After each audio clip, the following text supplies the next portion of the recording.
Good evening. If I were smart, I'd go home now.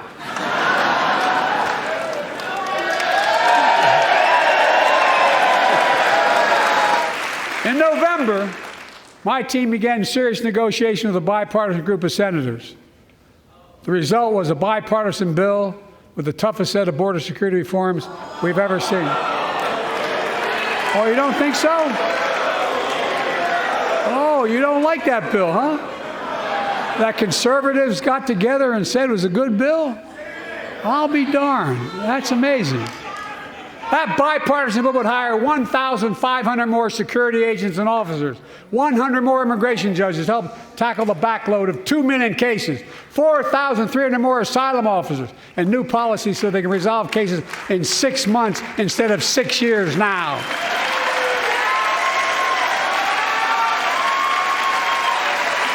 What are you against?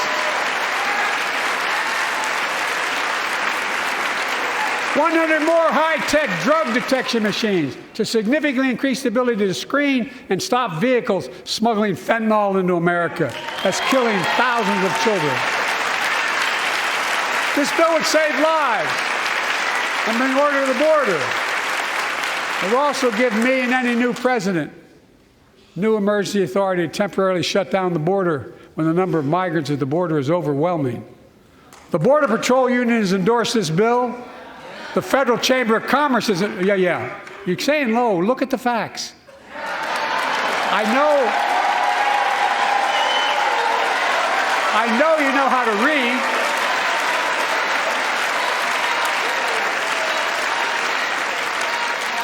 I believe that given the opportunity for a majority in the House and Senate would endorse the bill as well, a majority right now. But unfortunately, politics has derailed this bill so far. I'm told my predecessor called members of Congress in the Senate to demand they block the bill. He feels political win, he viewed it as a political win for me and a political loser for him. It's not about him, it's not about me. I'd be a winner, not really.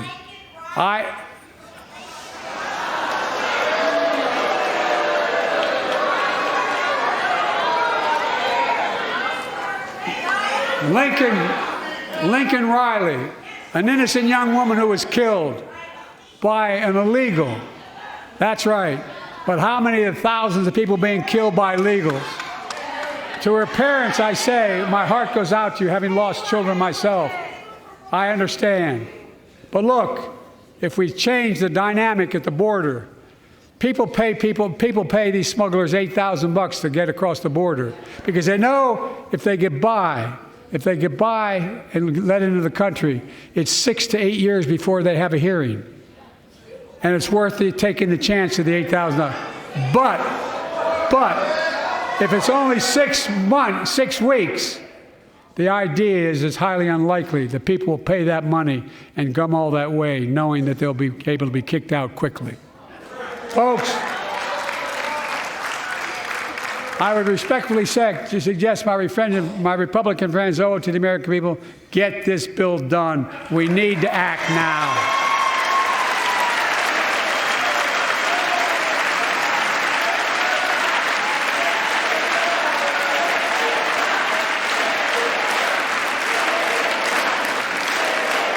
And if my predecessor is watching, instead of paying politics and pressuring members of Congress to block the bill, join me in telling the Congress to pass it. We can do it together. But that's what here's what he will not do. I will not demonize immigrants saying they are poison in the blood of our country. I will not separate families. I will not ban people because of their faith. Unlike my predecessor on my first day in office, I introduced a comprehensive bill to fix our immigration system. Take a look at it. It has all these and more. Secure the border. Provide a pathway to citizenship for dreamers. And so much more. But unlike my predecessor,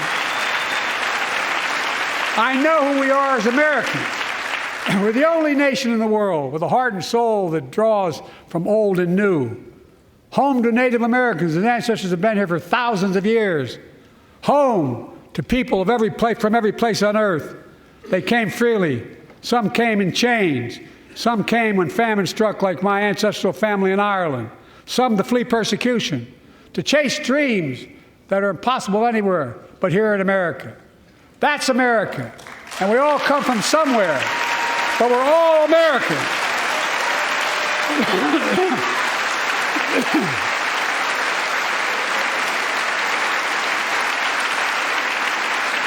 Look, folks, we have a simple choice. We can fight about fixing the border, or we can fix it. I'm ready to fix it. Send me the border bill now.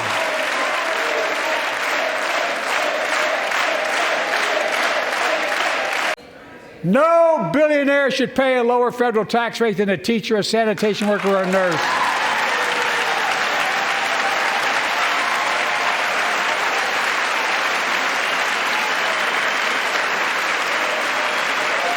I propose a minimum tax for billionaires of 25%, just 25%. You know what that would raise? That would raise $500 billion over the next 10 years. And imagine what that could do for America. Imagine a future with affordable child care. Millions of families can get what they need to go to work to help grow the economy. Imagine a future with paid leave, because no one should have to choose between working and taking care of their sick family member. Imagine the future of home care and elder care, and people living with disabilities so they can stay in their homes and family caregivers can finally get the pay they deserve. Tonight, let's all agree once again to stand up for seniors. Many of my friends on the other side of the aisle want to put Social Security on the chopping block. If anyone here tries to cut Social Security, Medicare, or raise the retirement age, I will stop you.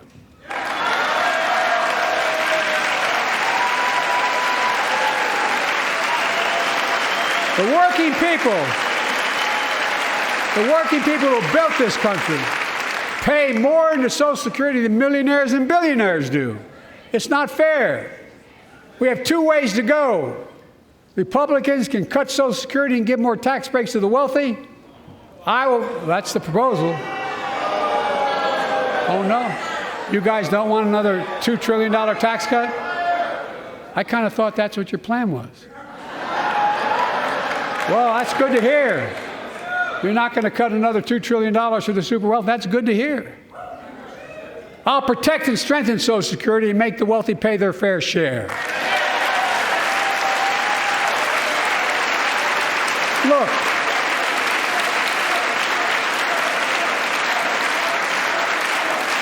too many corporations raise prices to pad their profits, charging more and more for less and less. That's why we're cracking down on corporations that engage in price gouging and deceptive pricing, from food to health care to housing. In fact, the snack companies think you won't notice if they change the size of the bag and put a hell of a lot fewer, same size bag, put fewer chips in it. No, I'm not joking. It's called shrinkflation. Pass Bobby Casey's bill and stop this. I really mean it.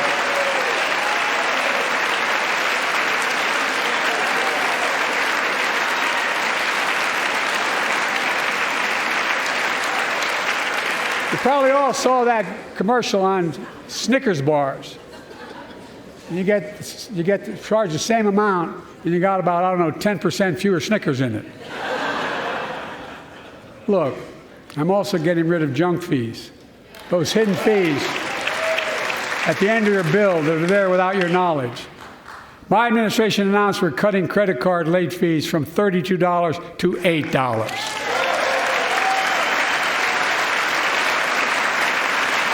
Banks and credit card companies are allowed to charge what it costs them to instigate the collection.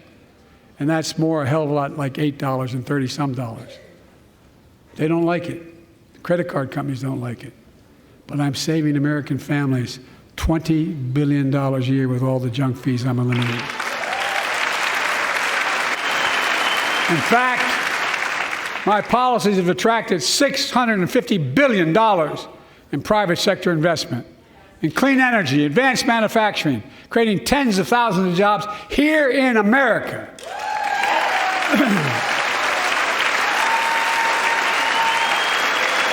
And thanks to our bipartisan infrastructure law, 46,000 new projects have been announced all across your communities. And by the way, I noticed some of you strongly voted against it, or they're cheering on that money coming in. I like it. I'm with you. I'm with you. If any of you don't want that money in your district, just let me know. Modernize our roads and bridges, ports and airports, public transit systems. Removing poisonous lead pipes so every child can drink clean water without risk of brain damage. Folks, I'm going to get in trouble for saying that, but if you want to get an Air Force One and fly to Toronto, Berlin, Moscow, even Moscow probably. And bring your prescription with you, and I promise you I'll get it for you for 40% the cost you're paying now. Same company, same drug, same place. Let me close with this. Yay!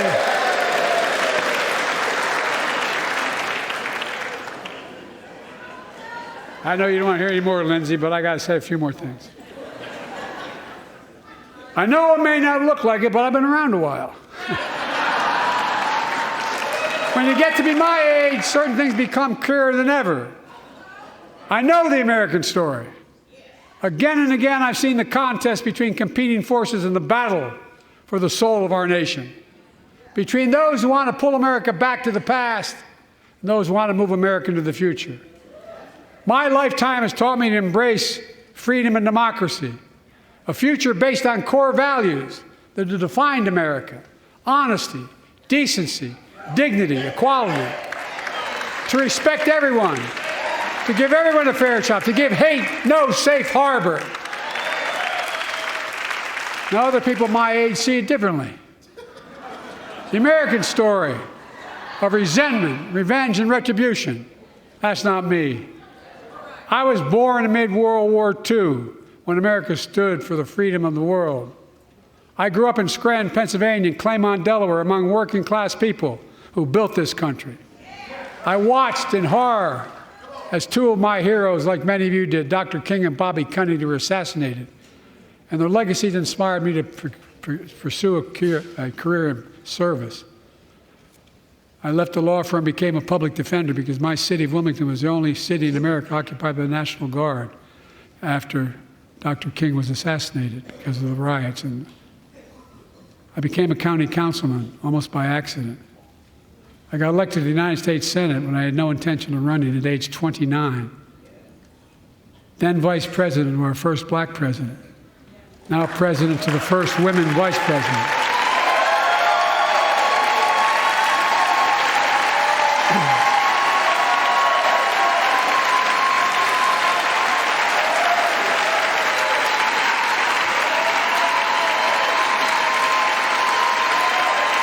In my career, I've been told I was too young. By the way, they didn't let me on the Senate elevators for votes sometimes. Not a joke. And I've been told I'm too old. Whether young or old, I've always known what endures. I've known our North Star. The very idea of America is that we're all created equal and deserves to be treated equally throughout our lives. We've never fully lived up to that idea, but we've never walked away from it either. And I won't walk away from it now. I'm optimistic. I really am. I'm optimistic, Nancy.